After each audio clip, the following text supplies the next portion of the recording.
하더라. 아멘. 여러분들 하셨습니까? 성경은 하나님의 나라와 그 역사에 대해서 말씀하고 있는 내용이죠. 성경이 이야기하고 있는 하나님의 나라와 역사, 그것은 하나님이 주인공이 되는, 하나님께서 주인공이 되셔서 홀로 영광을 받으시는 그 내용을 이야기하고 있는 것입니다. 거기에 있어서 인간은 하나님의 형상과 모양대로 창조되어서 하나님의 영광 가운데 함께하는 자로, 하나님께서 영광 받으심에 따라서 또 인간들도 함께 하나님의 그 영광에 참여하는 그러한 자로 부름을 받고 있는 것이죠. 그래서 인간의 어떤 삶의 목적을 이야기할 때 하나님의 영광을 빼놓고 인간의 삶을 말씀할 수 없는 것입니다. 그래서 모든 성경의 이 역사는 하나님의 나라와 그 역사를 증거하고 있는 것입니다. 하나님의 나라와 그 역사를 증거하고 있기 때문에 성경에 기록된 모든 역사들이 다, 그러니까 여러분, 귀하고 소중한 역사라고 할 수 있는 것이죠. 하나님께서 그의 나라를, 하나님의 영광을 위한 그의 나라를 시작하시고 완성하는 일들을 담고 있기 때문에 그런 것인데요. 하나님께서 그의 나라를 이제 시작하면서 하나님의 역사를 시간의 역사 가운데 펼치시고 그 역사를 쭉 기록한 내용이 성경이란 말이죠. 그러므로 성경은 하나님의 생명 역사와 더불어서 모든 이야기의 시작과 끝이 존재한다라고 할 수 있어요. 천지 창조의 어떤 내용을 보면 우리가 알 수 있죠. 천지 만물의 시작과 끝이 성경에 담겨 있고, 인간의 어떤 시작과 끝도 성경의 역사 가운데 다 담겨져 있고, 그리고 역사의 시작과 끝도 성경 안에 다 들어가 있습니다. 그런 의미에서 성경은 인생에게 있어서 완전한 답을 주고 있는 그런 이제 내용이라고 할 수 있겠죠. 그래서 이 성경 자체가 하나님의 역사이기 때문에 모든 것이 다 소중하지만, 그럼에도 불구하고 큰 사건을, 이 가운데서도 또 큰 사건을 들자면 우리가 몇 가지를 이렇게 또 들 수가 있겠죠. 처음으로는 이제 천지 창조에 대한 내용을 들 수 있겠고, 그 다음으로는 굵직한 사건이 노아 홍수 사건이라고 할 수 있습니다. 그리고 하나님께서 아브라함을 부르신 사건, 아브라함을 통하여서 이스라엘 백성을 조성하신 사건, 그리고 이스라엘 백성이 출애굽하는 그 사건, 그리고 시내산에 하나님께서 그 백성 가운데 강림하셔서 그들과 언약을 맺으신 시내산에서 일어난 시내산 언약의 이 사건, 그리고 난 이후에 역사가 이렇게 쭉 흘러가서 큰 사건이라고 또 하자면 예수 그리스도의 탄생, 그리고 예수 그리스도의 십자가의 죽음, 그리고 예수 그리스도의 부활, 그리고 난 이후에 예수님께서 성천하시기 전에 재림에 대한 약속을 주시고 성천하신 사건, 그리고 난 이후에 또 가장 큰 사건이 여러분 뭡니까? 오늘 우리가 보게 되어지는 성령 강림과 하나님의 새로운 백성, 하나님의 새로운 나라인 교회가 세워진 사건, 이것을 이야기할 수 있겠습니다. 여러분, 오늘 본문의 내용이 성령 강림하고 교회가 탄생한 그 사건을 이야기하고 있는 것인데요. 이것은 하나님의 나라, 하나님의 구원 역사에 있어서 굉장히 중요한 의미를 담고 있는 그러한 사건이라고 할 수 있겠습니다. 왜 그럴까요? 하나님께서 그 역사를 시작하셨잖아요. 천지 창조를 통하여서 하나님께서 그 역사를 시작하신 것이란 말이에요. 그 역사의 정점이 뭐냐 하면 바로 교회의 탄생이라고 할 수 있어요. 예수 그리스도께서 십자가에 죽으시고 부활하시고 성천하시고 다시금 재림하셔서 그의 온전한 나라를 세울 때, 온전한 나라를 완성시킬 때의 그 모습이 여러분 뭐겠어요? 교회의 완성을 이야기하는 거거든요. 그러니까 이 교회의 탄생이라는 건 하나님 나라의 역사에 있어서 완전한 그 실체가 드러나고 있는 하나님의 이 땅 가운데 하나님께서 세우신 하나님의 나라, 그것이라고 할 수 있어요. 그런데 그럼에도 불구하고 이 땅 가운데 세워진 하나님의 나라인 교회는 미완성 가운데 있는 거죠. 완전한 하나님의 나라로 드러나고 있지는 않죠. 왜냐하면 영광에 있어서 정점이 아니고, 우리가 이 땅 가운데 하나님의 나라, 하나님의 백성으로 살고 있지만 여전히 온전한 주님의 나라가 우리 가운데 주어진 것은 아니기 때문에 여전히 이 세상으로부터 우리는 핍박을 받게 되어 있고, 이 모양 저 모양 세상에서의 어떤 수고로운 짐들을 우리가 지고 가게 되는 그런 모습들이 있잖아요. 그러니까 영광에 있어서 정점은 아니지만, 그럼에도 불구하고 오늘 교회의 이 탄생은 하나님의 나라의 실체, 하나님의 나라의 그 완성된 그림에 있어서의 그 완전한 실체를 드러내고 있는 것이기 때문에 굉장히 중요한 사건이라고 할 수 있습니다. 그래서 오늘 이 내용을 조금 살펴보고 우리가 은혜를 좀 나누고자 합니다. 여러분, 오늘 본문의 말씀을 보면 그 배경이 되고 있는 날이 이렇게 기록이 되어 있죠. 1절 말씀에 보면 오순절 날이 이미 이름에 이렇게 시작을 하고 있습니다. 여러분 잘 아시다시피 오순절은 이스라엘 백성들이 반드시 지켜야 될 3대 명절 가운데 하나입니다. 그죠? 이스라엘 백성이 반드시 지켜야 될 3대 명절이라고 하면 유월절, 오순절, 칠칠절, 초막절, 그렇게 이제 이야기하죠. 유월절 같은 경우는 이스라엘 백성의 새로운 출생에 관련된 절기가 유월절 이렇게 이야기할 수 있겠고, 초막절 같은 경우, 초막절은 1년의 농사를 완전히 마무리하고 난 다음에 하나님께서 그들에게 주신 한 해의 그 복, 그것을 가지고 창고에다가 저장을 하고, 그래서 장막절, 수장절이라고 하잖아요. 그래서 하나님 앞에 영광을 돌리는 절기가 초막절 이렇게 이야기하는 거고요. 오순절은 여러분 뭐겠습니까? 오순절은 1월 절기의 완성이라고 말씀드렸죠. 오순절은 첫 곡식을 하나님 앞에 거두어서 새 소재로 하나님 앞에 드리는 것입니다. 그러니까 오순절은 하나님께서 그들에게 주신 첫 곡식을 거두어 드리고, 하나님께서 우리로 하여금 가나안 땅에서 이렇게 풍성한 새로운 곡식을 먹게 하셨습니다. 그것을 가지고 하나님 앞에 영광을 돌리는 절기가 오순절이라고 할 수 있겠죠. 유월절이 지난 다음에 그들이 초실절을 지키면서 한 단을 하나님 앞에 흔들어 드리고 안식일을 7번 지나고 계속해서 수확하는 거죠. 그리고 50일째 지키는 절기가 오순절이에요.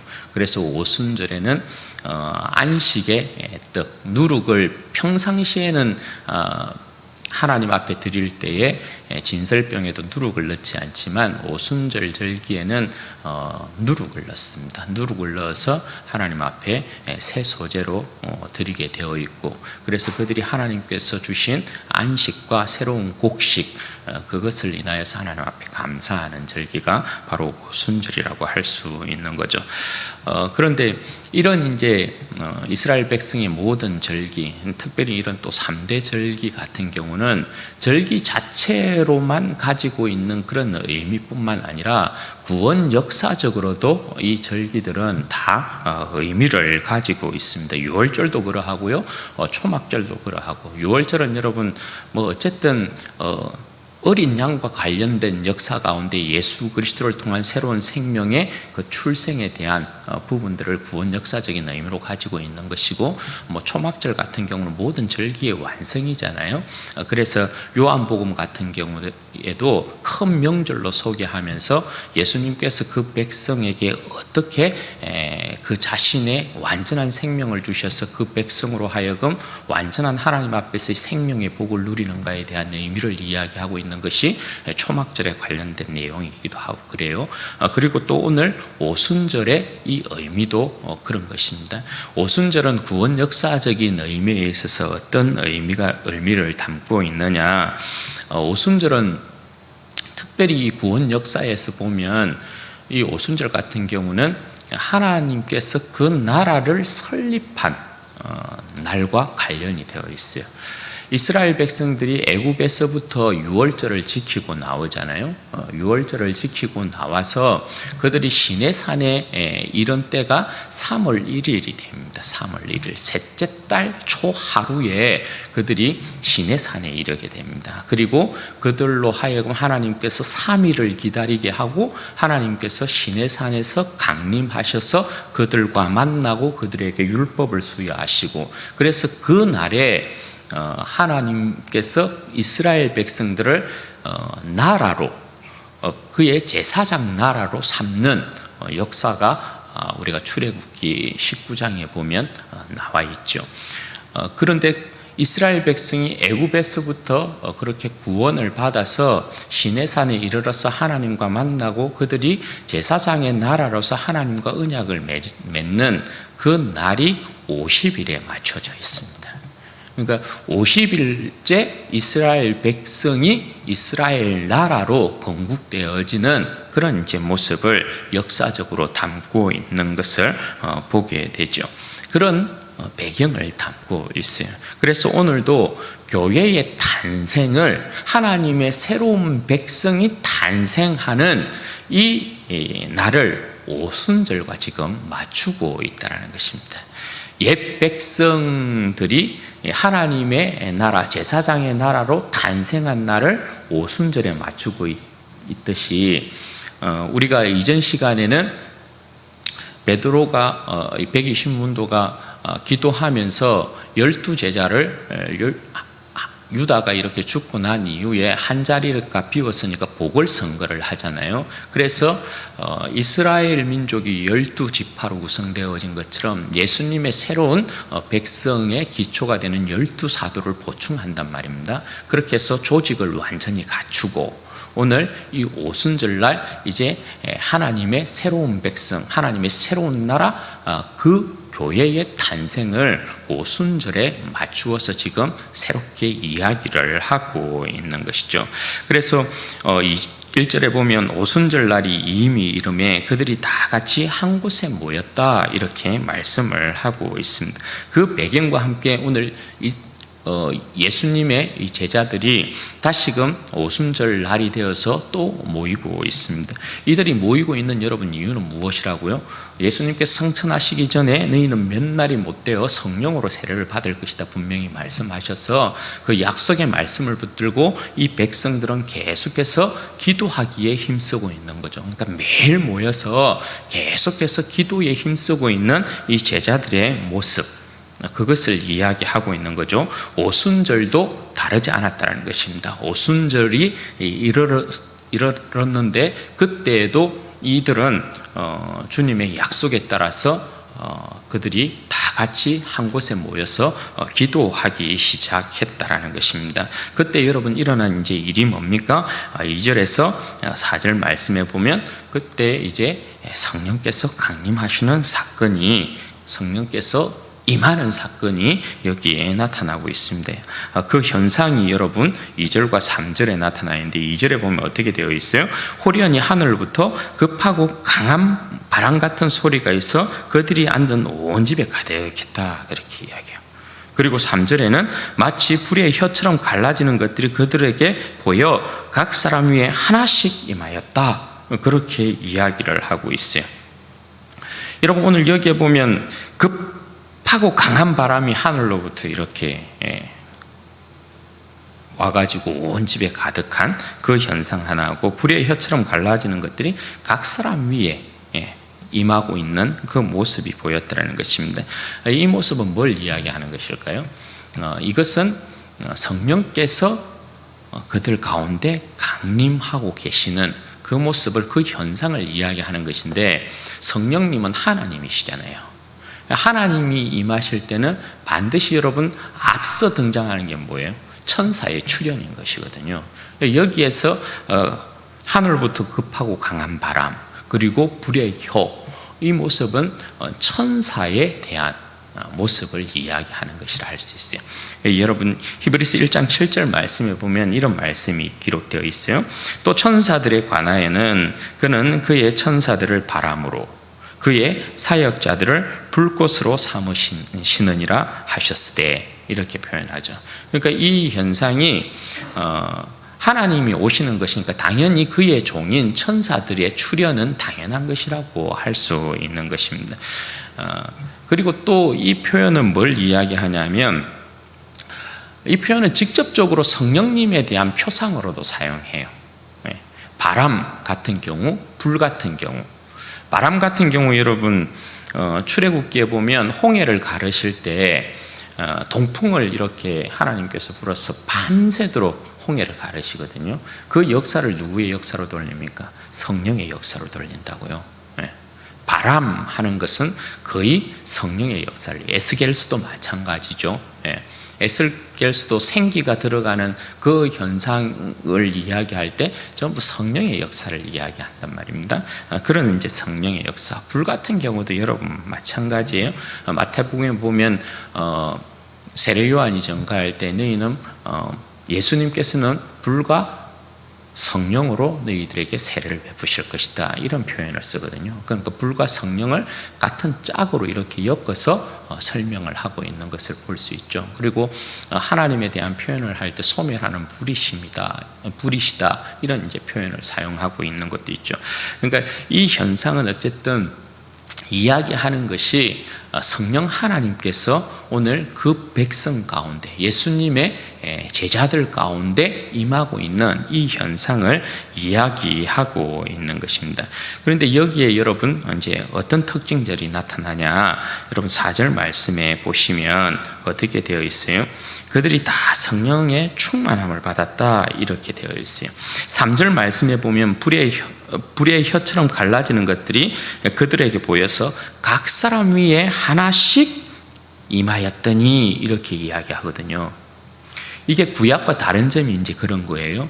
구약에는 성령님께서 각 사람에게 임하시는 그런 일이 없어요. 특정인에게만 임하셨다가 그 구원의 어떠한 역사가 끝나면 다시금 떠나시고, 그런 것이란 말입니다. 그래서 다윗도 여러분 기도할 때 보면 간음하고 범죄하고 난 이후에 그가 침상을 적시면서 기도할 때 주의 성령을 내게서 거두지 마옵소서, 그렇게 기도하잖아요. 그러니까 구약에는 특정한, 하나님께서 택하신 특정한 자들에게만 성령이 임한다고요. 그런데 오늘 여기에는 여러분 어떻게 되어 있어요? 120명이 모였는데 사도들에게만, 12사도들에게만 임하는 게 아니에요. 모든 사람들에게, 각 사람에게 임하여 있어요. 그러니까 천사의 예방을 받았다는 건 뭘 이야기하는 것입니까? 천사의 예방을 받았다는 건 하나님께서 오신다는 거거든요. 각 사람에게 불의 혀처럼 보이는 것이 지금 임하여 있잖아요. 그러니까 각 사람에게 임하는 것이란 말입니다. 그러니까 이 내용은 여러분 뭘 이야기하는 거겠어요? 이제 예수 그리스도께서 말씀하신 대로 과연 모든 자들에게, 만민에게 성령이 부어지는 그 역사를 여기에서 이제 보여주고 있는 것이라고 할 수 있겠죠. 각 사람 위에 성령께서 부어지고 계시다. 만민에게 부어지시는 성령의 역사가 시작되고 있다. 그 출발점을 알리고 있는 것이에요. 그리고 두 번째는 뭐냐면, 이들이 여러분 다 성령의 충만함을 받고 어떻게 했다고요? 성령이 말하게 하심을 따라 다른 언어들로 말하기 시작하니라, 이렇게 되어 있어요. 여기에서 성령의 충만함에 따라서, 성령이 말하게 하심을 따라서 다 각기 다른 언어들로 이야기하기 시작했다는 건 방언을 이야기하는 건데, 이때의 방언은 뭐냐면 고린도전서에서 이야기하는 방언과는 달라요. 여기에서의 방언은 외국어를 이야기해요. 그러니까 어떤 사람은 미국 영어를 하고, 어떤 사람은 러시아를 하고, 어떤 사람은 중국어를 하고, 어떤 사람은 일본말을 하고, 어떤 사람은 아랍어를 하고, 그런 이제 현상이 일어나고 있는 것입니다. 그들이 막 그렇게 방언을 하기 시작했어요. 세계 각국의 언어를 가지고 막 방언을 하기 시작했어요. 그러면 여러분 여기에 이제 막 그들이 모여서 막 세계 각국 언어로 이렇게 막 방언을 하고 있으니까 성령에 의해서 그들이 막 사로잡혀서 막 방언으로 막 말을 하고 있으니까 여러분 5절에서부터 이제 13절에 보면 그 현상을 본 사람들의 이제 반응들이 나타나요. 5절에서 13절 보면 여러분 어떤 이야기들이 나옵니까? 한마디로 이때는 오순절이어서 5절 말씀에 보면 그때 경건한 유대인들의 천하 각국으로부터 와서 예루살렘에 머물러 있었다라고 했잖아요. 오순절 같은 경우는 어쨌든 모든 자들이 예루살렘이 다 모여야 돼요. 거기에서 절기를 지켜야 되거든요. 그래서 그들이 다 모였는데 이때는 여러분 다 바벨론 포로 이후에 모든 유대인이 다 흩어져 있었잖아요. 세계 각국에 흩어져 있었잖아요. 그래서 오순절이 되어서 세계 각국에 흩어진 모든 유대인들이 다 모였다고요. 그런데 그들이 여러분 깜짝 놀라는 거죠. 왜 그래요? 6절에 보면 이 소리가 나며 큰 무리가 모여 각각 자기의 방언으로 제자들이 말하는 것을 듣고 소동하여 다 놀라 신기하게 여겨 이르되 보라, 이 말하는 사람들이 다 갈릴리 사람이 아니냐? 우리가 우리의 각 사람이 난 곳 방언으로 듣게 되는 것이 어찌 됨이냐? 이 말이 여러분 뭐겠어요? 각국에서 다 몰렸어요. 그런데 이때 각국에서 몰린 이 경건한 유대인들은 이미 여러분 자기들의 모국어를 사용하는 사람도 있었지만 모국어를 알지 못하는 사람들이 태반이에요. 왜? 이때는 이들이 예를 들어서 바벨론에서 산 때가 2대, 3대, 4대, 5대 이런 식으로 넘어가고 있는 때예요. 그러니까 굉장히 오랜 시간이 지난 때란 말이죠. 그 나라 사람 다 된 거야. 알지 못해요. 히브리어를 알지도 못하고 그냥 각국 히브리인이라는 그 유대인이라는 민족성은 이렇게 가지고 있어도 자기의 어떤 정체성은 이렇게 가지고 있어도 이들이 가지고 있는 어떤 언어 같은 경우도 우리도 그렇잖아요. 2세대, 3세대 되면 여러분 어떻습니까? 2세대, 3세대 되면 모국어 안 가르치면 다 잊어버려요. 그냥 그 현지 사람 다 되는 거죠. 각국에 모인 사람들이 지금 그런 상황이란 말이죠. 그런데 자기들이 딱 보니까 저 사람들은 갈릴리 사람이야. 왜 우리 시골에서 여러분 아무리 빼입고 서울에 올라가도 저 사람들이 어디에서 온 사람들이다라는 걸 금방 알잖아요. 옷 입은 거 보면 티가 나거든요.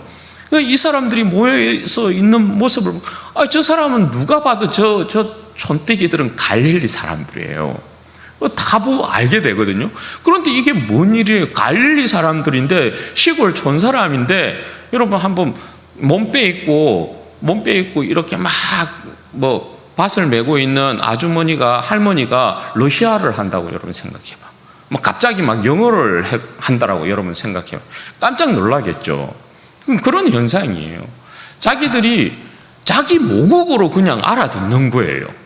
러시아 말로 알아듣고 중국어로 알아듣고 영어로 알아듣고 프랑스어로 알아듣고 아랍어로 알아듣고 막 그런 현상이 지금 일어나고 있는 거예요. 그러니까 깜짝 놀랄 수밖에 없는 거죠. 아니 저 갈릴리 시골 사람들이 어떻게 외국어를 저렇게 하고 있을 수 있지? 막 이런 거예요.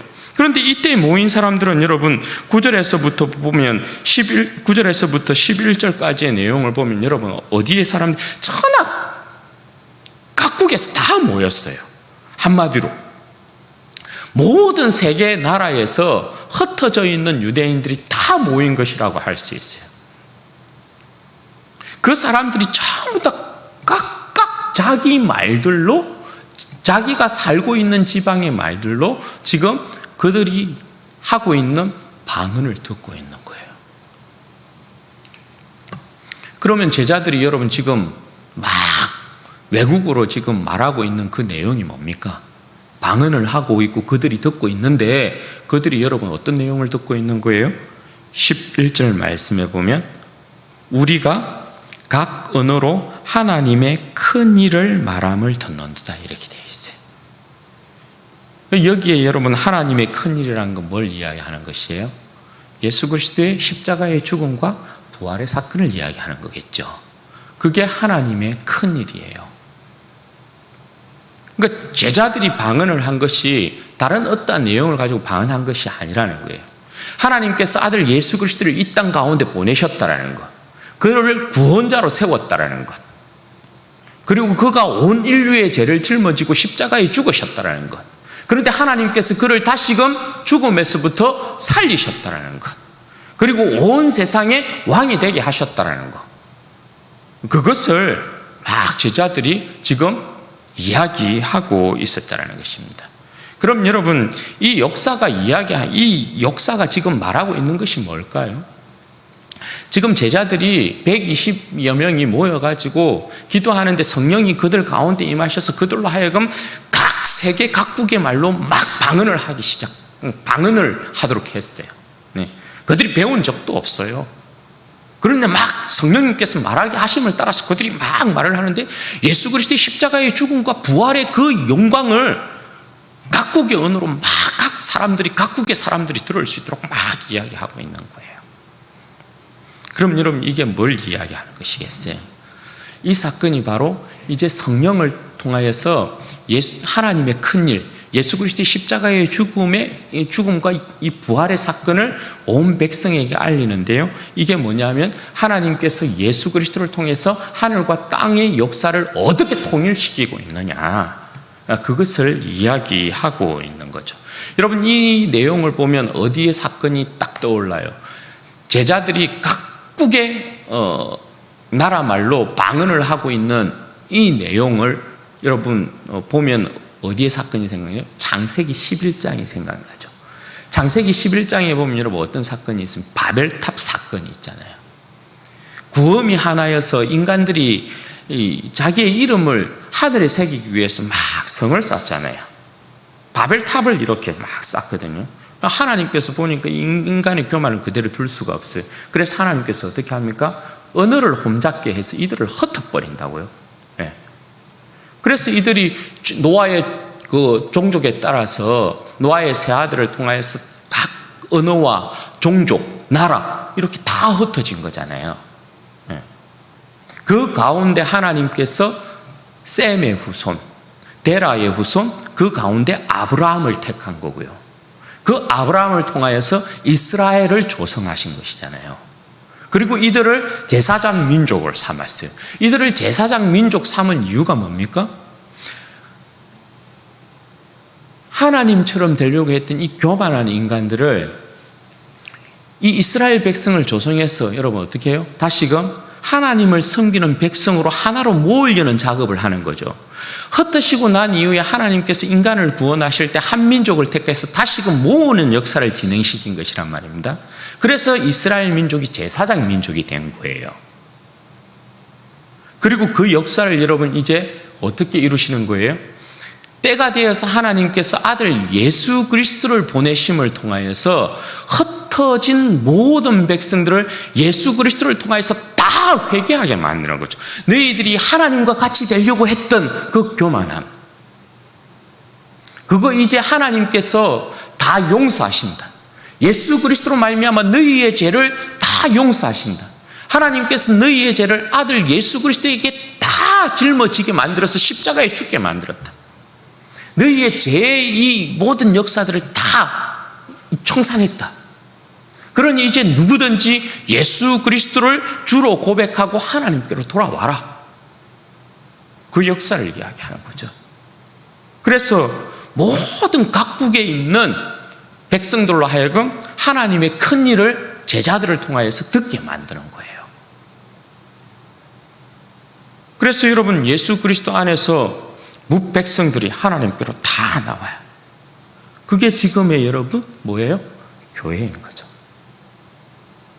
예수 그리스도를 통하여서 유대인뿐만 아니라 그죠? 복음이 천하 만민에게 전파가 되고 모든 사람들로 하여금 그 죄를 회개하고 하나님을 떠났던 죄를 회개하고 예수 그리스도를 주로 고백하고 하나님을 아버지라 부르고 섬기도록 만들고 있는 그 역사가 여러분 지금도 계속 이루어지고 있는 것 아닙니까? 네. 하나님 나라의 역사는 바로 이 역사입니다. 우리가 이 역사 안에 지금 어떻게 해요? 부름받고 있는 거거든요. 조선 땅에도 하나님께서 선교사를 보내서 예수 그리스도의 복음을 듣게 했어요. 그래서 온갖 미신, 온갖 우상 숭배에 찌들어 있었던 이 민족이 예수님을 믿게 되었잖아요. 그리고 하나님의 자녀가 되었잖아요. 우리가 하나님의 나라, 하나님의 역사 그 안으로 들어온 거죠. 예수 그리스도를 통하여서 하나님께서 하시는 일이 바로 이거예요. 오늘 하나님께서 아들 예수 그리스도께서 성천하시고 난 이후에 그 약속대로 성령을 부어주신 이유가 바로 이 성령의 역사를 통하여서 제자들로 하여금 예수 그리스도의 이 주대신 하나님의 큰일 이것을 전가하여서 모든 백성으로 하여금 하나님께로 돌아오게끔 만드는 이 일을 하고 있는 것이죠. 사랑하는 여러분, 오늘 우리 가운데 하나님께서 그의 영을 부으신 이유가 뭐겠어요? 여러분 꼭 기억하셔야 돼요. 하나님 나라 백성으로 우리가 부름받았다라는 것. 구원이라는 건 우리는 조금 이방인들로서 예수 그리스도를 믿고 하나님의 백성이 되었기 때문에 좀 개인의 어떤 구원 개념이 굉장히 강해요. 그러니까 신앙생활을 해도 개인이 어떻게 예수님을 잘 믿고 복을 받을까 이런 생각들을 많이 하거든요. 그런데 여러분, 구원의 개념은 그런 것이 아니에요. 구원의 개념은 하나님 이방인이었던 우리가 하나님의 나라 안으로 들어왔다라는 거예요. 하나님의 백성으로 부름받게 되었다라는 거예요. 이번 주에 우리가 살펴보게 되겠지만 이것을 여러분 뭐라 표현하냐 하면 하나님께서 우리를 부르실 때 이스라엘 백성을 부르시고 우리를 부르실 때 우리를 영원한 백성으로 불렀다 이렇게 이야기하거든요. 영원한 백성. 왜 우리가 영원한 백성이 되느냐? 하나님을 영생하시는 하나님을 섬기는 백성이 되었기 때문에 그렇게 부르는 거거든요. 우리는 하나님의 백성으로 부름받고 하나님 나라 안으로 부름받고 있어요. 그러면 나라의 백성은 어떻게 살아야 되느냐? 하나님의 나라와 영광을 위해 사는 거예요. 내 자신의 어떤 신앙의 유익과 영광 그게 앞서서는 아니 된다라는 거죠. 그 나라와 그것이 우리의 첫 번째 목적이 되어야 된다는 거예요. 성령께서 지금 우리를 붙들고 이 시대 가운데서도 역사하는 여러분 내용이 뭡니까? 하나님의 나라를 계속해서 우리를 통하여서 세우시는 거죠. 그렇죠? 우리는 뭔가 좀 우리 개인이 뭔가 이런저런 복을 받는데 더 큰 관심을 가지는 것이지만 사실 그것보다는 우리로 하여금 예수 그리스도의 이름을 증거하게 만드는 거잖아요. 성령의 역사는 하나님의 나라를 세우는 역사이거든요. 예수 그리스도를 증거하게 만드는 거거든요. 그가 예수를 믿고 이 땅 가운데서 잘 되고 못 되는 건 두 번째 문제야. 일단 뗄래야 뗄 수 없지만 그럼에도 불구하고 주의 백성들이 우선적으로 가져야 될 가치라는 것이 바로 그것이라는 거예요. 성령님은 여전히 오늘도 우리를 부르셔서 무엇을 증거하고 싶어 하시냐 하면 하나님의 큰 일을 증거하고 싶어 하시는 거예요. 그게 여러분 뭡니까? 예수 그리스도의 십자가의 죽음과 부활이에요. 예수 그리스도께서 어떻게 인류의 주가 되셨는가? 그것을 증거하고 싶어 하시는 거예요. 그러므로 누구든지 예수 그리스도를 믿고 회개하고 하나님께로 돌아와라. 하나님의 나라 안으로 들어와라. 그것을 증거하고 싶어 하시는 거예요. 교회가 이 땅 가운데 제사장의 나라로 부름받고 있는 이유가 뭐냐? 우리가 복음의 제사장으로서 이 땅 가운데 서 있는 이유가 뭐냐? 여러분 뭐겠어요? 예수 그리스도의 이름을 전가하는 것이죠. 하나님의 나라를 섬기는 것이죠. 네. 그것을 이야기해요. 나라가 여러분 그렇잖아요. 나라가 없는데 개인의 삶에 어떠한 행복이 여러분 있다라고 할 수 있어요. 지금 러시아와 우크라이나의 전쟁 가운데 뭐 그런 신문 기사들 나오잖아요. 러시아의 모든 부호들이 그 나라를 떠난다고요. 그런데 우크라이나는 그 나라를 지키기 위해서 사람들이 다시금 들어온다라고 이야기하잖아요. 그건 자기의 생명을 나라를 위해서 내어놓는 거잖아요. 자신의 어떤 개인의 삶의 영광이라고 한다면 얼마든지 자기의 살 길을 찾을 수 있잖아요. 그렇죠? 그런데 나라를 생각하기 때문에 그들이 다시금 돌아오는 거거든요. 주의 백성들이 가지고 있어야 될 가치라는 건 그런 거예요. 우리가 오늘 이 본문의 말씀에 보면 제자들이 막 성령의 역사를 따라서 각국의 언어로 하나님의 큰 일을 전가할 때 이 사람들이 여러분 어떻게 이야기합니까? 조롱하거든요. 저 아들 술에 취했네, 술 취했네, 이렇게 조롱한다고요. 받아들이지 않아. 그렇죠. 여전히 이 세상은 우리가 예수 그리스도의 이름을 전가하면 조롱합니다. 희롱합니다. 네. 모멸과 수치를 안깁니다. 그럼에도 불구하고 여러분 우리는 영원한 하나님의 나라를 섬기는 영원한 백성으로 부름받고 있어요. 이 땅 가운데 복음의 제사장으로 부름받고 있다는 사실, 복음의 제사장으로 부름받고 있다는 사실은 우리로 하여금 어쨌든 이 세상 가운데 영원한 주님의 나라가 오기까지 이 땅 가운데서 하나님의 나라 백성으로서 하나님의 일을 전가하는 일에 있어서 우리에게 맡겨진 일들을 감당해야 된다는 걸 이야기하는 거예요. 그러므로 우리는 끊임없이 성령의 충만함 가운데 여러분 어떻게 해야 돼요? 하나님의 큰일, 예수 그리스도의 주되심을 전거해야 해요. 이 일이 우리에게 있어서 여러분 굉장히 중요한 것입니다. 내적으로는 물론 우리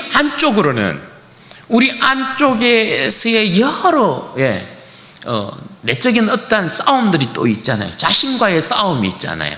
그죠? 그 싸움도 여러분 치열해야 되죠. 왜? 하나님의 백성으로서의 온전한 삶, 하나님의 백성으로서 하나님의 나라를 어떻게 섬길까에 대한 부분이니까 내적인 자기와의 싸움도 치열해야 되죠. 그래서 여러분 우리가 내적인 싸움과 외적인 싸움에 있어서 복음을 전가하는 이 일에 있어서의 우리의 유일한 답은 뭐냐면, 이길 수 있는 유일한 답은 뭐냐면 성령의 충만함을 받는 길밖에 없어요. 힘들고 어려운 일이지만 성령의 지배, 성령의 충만함이 아니면, 여러분 성령의 충만은 하나님을 섬기는 방식을 이야기하는 것입니다. 우리가 우리의 육체로 하나님을 섬길 수 없습니다. 에베소서에서 사도 바울이 이야기하는 성령 충만함, 술 취하지 말라 이는 방탕한 것이 성령의 충만함을 받으라, 이게 어떤 배경 가운데서 나온 것이라는 거 말씀을 드렸죠. 이건 여러분 민수기에 보면 아론의 그 네 아들 가운데 두 아들이 다른 불을 들여서 죽잖아요. 예. 나답과 아비후가 하나님 앞에 다른 불을 들여서 그들이 성막에서 죽습니다. 그 일이 일어난 이유가 뭡니까? 그 일이 일어난 이유가 그들이 술 취했기 때문에 그런 거거든요. 왜? 하나님의 상에는 끊임없이 전제라는 게 부어집니다. 전제는 제사의식에 있어서 항상 마지막 제사의식으로 행해지는 거예요. 전제는 포도주를 부어드리는 거거든요. 포도주와 독주를 주님의 상에 항상 부어드리게 되어 있어요. 그러니까 이걸 그 포도주가 있으면 여러분 하나님 앞에 다 부어드리지 않거든요. 제물을 가지고 오면 여러분 어떻게 해요? 제물을 가지고 오면 하나님 앞에 번제 외에는 일정한 제물을 이렇게 하나님 앞에 올려드리고 나머지는 다 어떻게 해요? 하나님께서 제사장 몫으로 준다고요. 좋은 것들을 다 제사장 몫으로 줘요. 그래서 제사장들이 하나님께 드리고 난 이후에 하나님께서 주신 거룩한 성물들을 먹게 되어 있어요. 그러니까 제사장들이 전제도 부어드리면 나머지 그 포도주 같은 경우도 제사장들이 마신다고요. 그러니까 어떻게 돼요? 헬렐레 하는 거죠, 취하면. 그러니까 이 나답과 아비후가 그렇게 해서 하나님 앞에 다른 불을 드린다고요. 제사장이 어떻게 제정신으로 다른 불을 드릴 수 있겠어요? 그러니까 그 뒤에 그 죽음 이후에 나오는 게 뭐냐면, 모세가 아론에게 이야기하는 내용이 뭐냐면, 너희들은 하나님의 성막에 들어가서 섬길 때 포도와 관련된 것들 절대 입에 대지 마, 이렇게 말씀한다고요. 그러니까 성령의 충만함을 받으라, 술 취하지 말라, 이는 방탕한 것이니 오직 성령의 충만함을 받으라. 이 말은 뭐냐면, 오늘 우리 가운데 우리가 하나님을 섬기는 유일한 방법은 뭐냐? 우리는 성령의 사람이다. 성령의 사람으로 너희들은 태어났지 않냐? 성령으로 말미암아 새로운 출생이 일어났지 않느냐? 너희는 성령으로 주님을 섬겨야 된다. 하나님을 섬겨야 된다. 성령이 만민에게 부어지는 이유도 그것이잖아요. 주일날 말씀드렸다시피 성령이 만민에게 부어져야, 성령 충만해야 우리가 하나님 앞에 순종하는 삶을 살아간다고요. 그게 아니면 불가능해요. 왜? 우리는 우리의 이 육체의 소욕을 이길 수 없어요.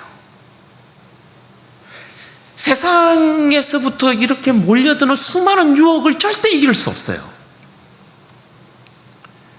그래서 육체의 소욕과 성령이 세상을 이길 수 있는 유일한 방법이 여러분 뭡니까? 성령 충만이에요. 이거는 우리가 선택할 수 있는 문제가 아니에요. 이건 필수적인 문제예요. 그래서 끊임없이, 저도 그렇지만 끊임없이 주님 앞에 성령의 충만함을 구합니다.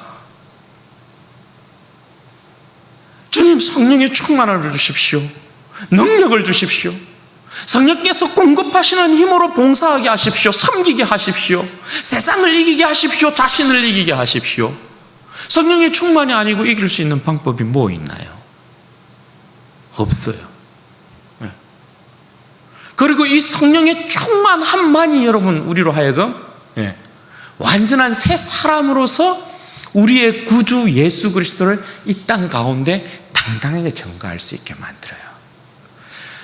여러분이 알다시피 다 이 믿음에 있어서 처음 이렇게 이제 발을 들여놓는 사람들, 내가 예수 믿는다라는 거 여러분 쉽게 이야기가 됩니까? 우리의 경험으로 봐서 전도하는 게 절대 쉽지 않잖아요. 예수님 자랑하는 게 절대 쉽지 않다고요. 네. 그런데 여러분, 성령 충만한 사람이 예수님 말하는 것 주저하는 거 보셨어요? 성령 충만한 사람은 예수님 전가하는 거 주저하는 법 없어요. 왜? 성령은 진리의 영이시잖아요. 진리는 예수 그리스도를 가르친다고요. 예수 그리스도가 하나님의 이 구원 역사의 처음과 끝을 다 계시한 분이라고요. 예수 그리스도 안에서 하나님께서 이 모든 하나님의 역사를 완성시킨 것이라고요.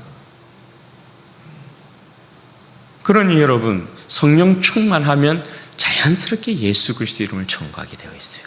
교회의 사명은 우리로 하여금 하나님 성령 충만케 하셔서 끊임없이 예수 그리스도 이름을 전가하게 하시고 하나님의 나라를 섬기게 하소서. 제가 연말이 되면 한 번씩 그런 말씀 드리잖아요. 교회의 정체는 사실 우리 가운데 부끄러움이 될 수 있는 것입니다. 저는 그것이 괴로운 것 가운데 하나거든요. 교회가 정체되어 있다는 것, 교회가 후퇴한다는 것, 그건 하나님 앞에서 우리가 게을러 쓸 수 있고 하나님 앞에서 불충했다라는 증거일 수 있어요. 주님의 나라는 끊임없이 확장되어야 되고 일어나야 하고 그래야 됩니다. 물론 이 세상이 만만치 않아서 우리가 뿌린 대로 거둘 수 있는 것은 아닙니다. 그러나 그럼에도 불구하고 우리는 최선을 다해서 하나님의 나라를 섬기고 있는 백성이라는 걸 보여줘야 해요. 그걸 놓치면 안 된다는 것이죠. 말하기는 우리 사랑하는 성도들이 우리 진주은혜교회가 주의 성령의 충만함 가운데서 날마다 자신과의 싸움에서, 세상과의 싸움에서, 그리고 예수 그리스도를 이 땅 가운데 증거하는 복음의 증인으로서 하나님의 나라를 떠받치는 사람들로서, 하나님의 나라를 섬기는 자들로서 부족함이 없는 백성들이 되시기를 바라고, 하나님께서 우리를 그 자신의 영원한 백성으로 여러분 불렀다라는 사실 꼭 기억하시고, 하나님 제 인생이 하나님의 나라를 끝까지 아름답게 섬기는 인생 되게 해주시고, 정말 주님의 마음을 시원케 해드리는 내 자신이 되게 하시고 우리 진주은혜교회가 되게 해주십시오. 그렇게 여러분 기도하시고 또 쓰임받는 우리 모든 성도들 되시기를, 우리 교회가 되기를 주님의 이름으로 축원드립니다. 여러분 이 시간 같이 한번 기도하도록 하겠습니다. 여러분 이 시간에 기도할 때 그렇게 먼저 기도하십시다. 하나님, 무엇보다도 이 연약하고 나약한 인생 참 죄인을 하나님의 나라의 백성으로 불러주셔서 감사합니다. 예수 그리스도의 백성으로, 하나님 나라의 온전한 백성으로 불러주셔서 너무나 감사합니다. 하나님, 이 인생으로 하여금 하나님 앞에서 부름받은 하나님 복된 백성으로서 하나님 앞에 감사함으로 하나님을 섬기게 도와주시되, 이 영혼에게 성령 충만함을 허락하여 주옵소서. 성령 충만함 가운데 내 주님을 섬기게 하시고 하나님의 큰 일을 전가하는 인생 되게 하여 주시고, 하나님의 나라를 섬기는 인생 되게 하여 주시고, 내 자신을 이기는 인생이 될 수 있도록 하나님 도와주시기를 원합니다. 여러분, 성령 충만하지 않으면 우리는 반드시 지게 됩니다. 성령 충만해야 합니다. 우리 간절한 마음으로 우리 주여 한번 부르짖고 기도하도록 하겠습니다. 주여,